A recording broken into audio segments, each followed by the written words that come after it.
Don't allow sin to become a distraction no more than it's already been. Yes, sir. Oh, God, we got same-sex marriage. Oh, what we're going to do? What we're going to do? First of all, those of you that's losing your mind over the fact of what God already said was going to happen, that means you ain't been listening. You ain't been paying attention. You didn't believe God and you didn't take him at his word. So we don't have to deal with the sin. What we got to deal with is your doubt. Oh, glory. Your inability to have faith when God says, if you will speak to the mountain, be thou what? Removed and cast into the sea. So what am I saying to you? There is nothing that you're facing that God won't move for you. Why are we freaking out? Why are we losing it? Well, I'll tell you why. It is all a ploy of Satan to distract us, to get our minds on stuff that's always been there and act like it's new. Times we're not realizing that we are even in perilous times because our minds are so cluttered and there's so many distractions. The word perilous is spelled Perilous. I just wanted you to have that in your correct spelling. It's Perilous. Why? Because I want you to be able to go back and study for yourself.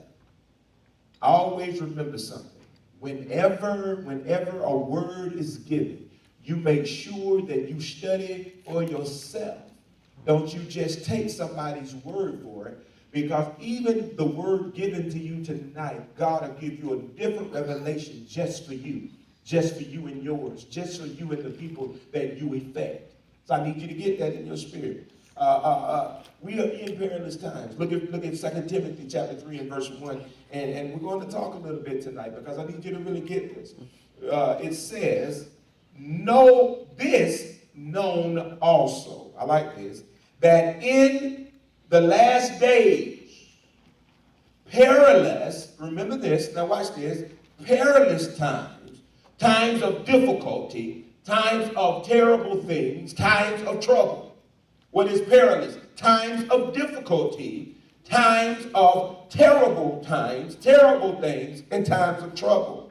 You're going to speak on what I'm going through right now. You're not going to give me a whole bunch of, I don't know, y'all got to forgive me. I'm somewhere else tonight. I need God to do something for me right where I am. Meet me where I am. Don't try to bring me where you are. Come on now, come on. Wait a minute if you get this. Because bringing me where you are, I don't know the hell you've been through and the hell you're going through. I'm already dealing with what I'm dealing with. I don't have time to try to get where you are and don't know how you paid, what price, and when you didn't pay. And if you stole something, get where you are. If you treated somebody bad and get what you... I don't want what you got if it take what you did. Yes, sir.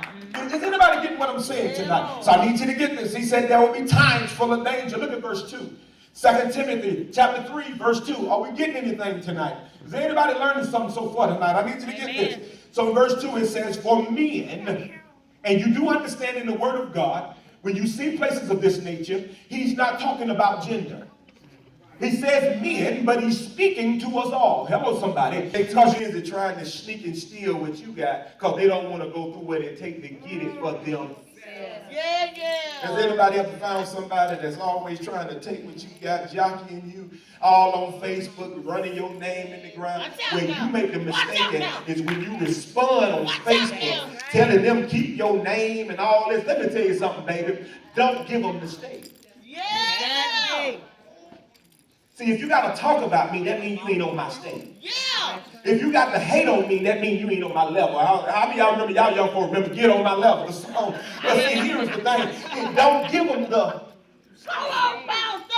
See, you responding to stuff you ain't got to respond to. We in perilous time. You don't have time to waste fighting with somebody just as broke as you. Come on, pastor, with that. I don't know who I'm talking to. See, you may have more money than me, but if I know who I am, I got more than you got. Because the real wealth is in your identity. See, a person that don't know who they are, they'll take the money they get and funnel it. A person that knew who they are, they understand it don't take money for me to be me, but I'll make money work for me.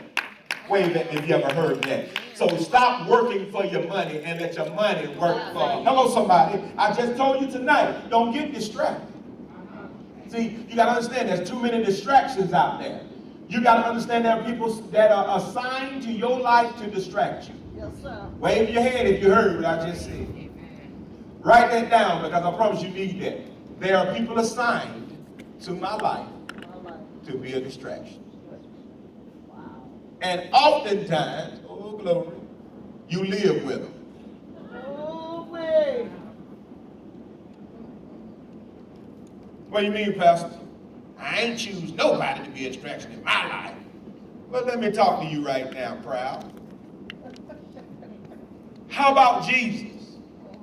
Jesus chose 12 disciples. Didn't he? Yes, sir. For those that don't know, 12 disciples. Now here's what I I love. need you to understand, keep everybody in the right seat on the bus. There you go. Make sure you don't have folk in your family driving the bus. There you go. Good God Almighty, help us, There you Jesus. go. And go ahead and look at somebody on your row and ask them, who's driving your bus? Try having your way. Because see, you got to understand, first of all, whoever the man is in the house, he typically wants to do what? Try the way. The man wants to drive. Girl, you're not driving the key. The man wants to drive. But watch this. Today, God drives. I would rather have God to drive my bus because I know every time I'm going to get there safe. Wave at me if you know what I'm talking about. And I'm going to return the same way. Now, That's good. I'm tired of being by myself. Baby, you ain't never by yourself. Come The on, problem man. is you just refuse to realize who really with you. Yeah. See, it's the folk you thought was with you that left you. Uh-huh. But if you'll find out, God will never what? Leave you, nor will he what? Forsake you. And the moment you get that, God will put a man in your life. God will put a woman in your life because you'll keep that man or that woman in their right position. I dare you to slap somebody a high five and tell them, keep them in their right spot.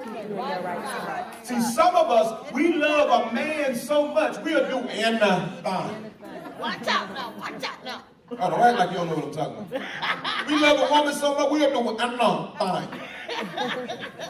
Give him a whole check, Oh, wait a minute. Oh, sir. Steal for them, all in Walmart stealing, doing all kind of crazy stuff for a man or a woman. Let me tell you something. What will you do for God? Come on, Pastor.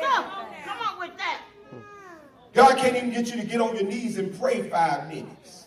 But for a man, you will travel across the country. Oh, wait. Oh, y'all are quiet on me now. For a woman, you will change your hairstyle. Watch out now. For a man, you'll put on clothes so tight you can't even breathe. You just sit there. And you got to take the small. Can't wait to go to the bathroom. I got to go to the bathroom. For a man, for a woman. Here, what am I talking to? Some of y'all working out to get a man. What's going to happen when you get him? You going to stop working out? I'm just saying.